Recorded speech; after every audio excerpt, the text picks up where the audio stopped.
আসসালামু আলাইকুম। আর একটা নতুন ভিডিওতে আপনাদের সকলকে স্বাগতম। আশা করি আপনারা সবাই ভালো আছেন। আলহামদুলিল্লাহ আমরাও ভালো আছি। তো আজকের ওয়েদারটা খুবই সুন্দর ছিল। আর আজকে আমরা আগে থেকে প্ল্যান করে রাখছিলাম যে আজকে আমাদের এই ঘাসের জমিগুলোতে আমরা সার দিয়ে দিব। সকালবেলা ঘুম থেকে উঠে যখন দেখি যে বৃষ্টি হইতেছিল, তো আমি তখনই ভাবলাম যে এখন আর খামারা যাই না, বৃষ্টিটা কমলে খামারা যাবো। আর সাথে সাথে এটাও প্ল্যান করে রাখতাম যেহেতু আজকে আমাদের সার দেওয়ার কথা ছিল জমিগুলোতে, আজকে আমরা সার দিবই। কারণ জানেন আপনারা যে ভিজা জমিতে সার প্রয়োগ করলে ওই সারটা আরও বেশি কার্যকর হয় খুব দ্রুত। কারণ ওই ভিজা জমিতে সার প্রয়োগ করার পরেই হলো যে আপনার সারটা খুব সহজে গলা যায়, যেটা রোদ্রুতে এত তাড়াতাড়ি গলে না। তো আজকে মোটামুটি আমরা 7 বস্তার মতো সার একসাথে মিক্স করছি। আর এই সারগুলো এখন আমরা নিজেরাই জমিতে নিয়ে যাব এবং সারের প্রত্যেকটা ঘাসের জমিতে আমরা এই সারগুলো দিয়ে দেবো। তো মোটামুটি আছে, কিন্তু আমরা দুইজনে প্রায় 2 থেকে 3 একর জমিতে আমরা সার প্রয়োগ করছি, শুধু দুইজনেই। আলহামদুলিল্লাহ, যদিও অনেক সময় লাগছে আলহামদুলিল্লাহ, তারপর আমরা দুজনে চেষ্টা করে পুরো জমিগুলোতেই সার প্রয়োগ করে ফেলছি আলহামদুলিল্লাহ। যে এই জমিটা যেটা দেখতেছেন লম্বায় বিশাল বড় একটা জমি, এক পাশে সাগর বা আরেক পাশে আমি, মোটামুটি পুরো জমিটাই আমি সার প্রয়োগ করছি এক পাশে। তো এইরকমভাবে এত জমিতে কখনো কিন্তু আগে সার প্রয়োগ করি নাই, যেহেতু অনেকগুলো জমিতে সার প্রয়োগ করতে হবে আমার, যদিও শরীরটা অনেক ব্যথা করতেছে, কষ্ট হয়ে যাচ্ছিলো। তারপরে চিন্তা করলাম যদি আমি এখন ছেড়ে দিই হয়তো বা সাগর ভাই এই জমিগুলোতে একা সার দেওয়াটা সাগর ভাইয়ের জন্য অনেক বেশি কষ্ট হয়ে যাবে। তাই ভাবলাম যতই কষ্ট হোক ভাই, দুজনে মিলে এই কাজটা করে ফেলে কাজটা অনেক তাড়াতাড়ি হয়ে যাবে আলহামদুলিল্লাহ। তো বারবার অনেক বেশি কষ্ট হয়ে যেতেছিল সারগুলো এইভাবে দেওয়ার জন্য, কারণ এর আগে কখনো এরকমভাবে সার দিনে বা এত সময় ধরে সার দেয়নি। তো আপনারা এতক্ষণ যেই জমিটা দেখতেছিলেন ওই জমিতে আমাদের সার দেওয়া শেষ হয়ে গেছে। ওইখানে অনেক বড় জমি ছিল।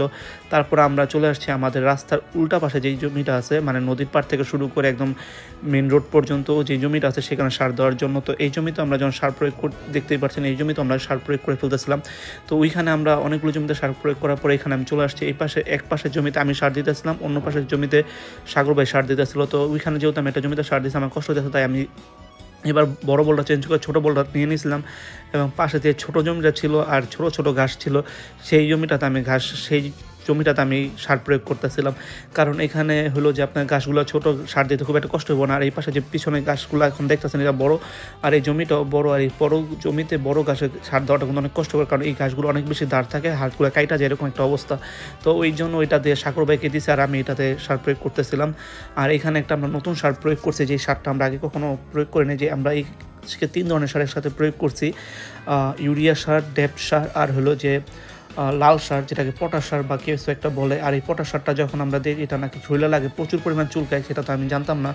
পরে দেখতেছিলাম যে আমার শরীর অনেক চুলকাইতেছিল বা জ্বলতেছিল। পরে সাথে ওরা বললো যে আপনি যেই সারটা প্রয়োগ করতেছেন এই সারটাতে আসলে শরীর চুলকায়। তো আমি আর বেশিক্ষণ সার প্রয়োগ করিনি, প্রায় 3টা জমিতে আমি একলাই সার দিয়ে দিয়েছিলাম। তো আলহামদুলিল্লাহ এখন হলো যে আমরা মোট 4টা জমি সার দেওয়া প্রয়োগ করে শেষ করে পড়ছি। এখন আমাদের সর্বশেষ এইখানে যে জমিটা ছিল নদীর পাড় থেকে শুরু করে একদম রাস্তা পর্যন্ত, সেই জমিটাতে আমরা সার দেওয়া শুরু করছি। তো এই পাশে সার দেওয়ার পরে এখানে যে আমরা নতুন গাছ লাগাইছি, যেটা আপনারা আগের ভিডিওতে দেখছেন, সেইখানে আমরা সার দিয়ে দিতেছিলাম। কারণ এইখানে অল্প একটু সার বেঁচে গেছে, তাই কারণে এই জমিটাও দিয়ে দিলাম যাতে এই সারটা তাড়াতাড়ি বড় হয়ে যায়। তো আমাদের সার প্রয়োগ করা শেষ, আমরা নদীর পাড়ে হাতটা ধুয়ে এখন একটু ঠান্ডা পানি খাবো। আর আজকের ওয়েদারটা অনেক বেশি ঠান্ডা ছিল, যার কারণে এতগুলি জমিতে আমরা সার দিতে পারছিলাম। কালকের মতো যদি রোদও থাকতো এতগুলি জমিতে সার দেওয়া কোনোভাবে সম্ভব হতো না। তো সার দেওয়ার শেষে আমরা সবাই একটু পানি টানি খাইলাম। পানি টানি খাওয়ার পরে দেখলাম যে অলরেডি 3:30 বেজে গেছে। তো তারপরে এখান থেকে আবার খামারে গেলাম। খামারে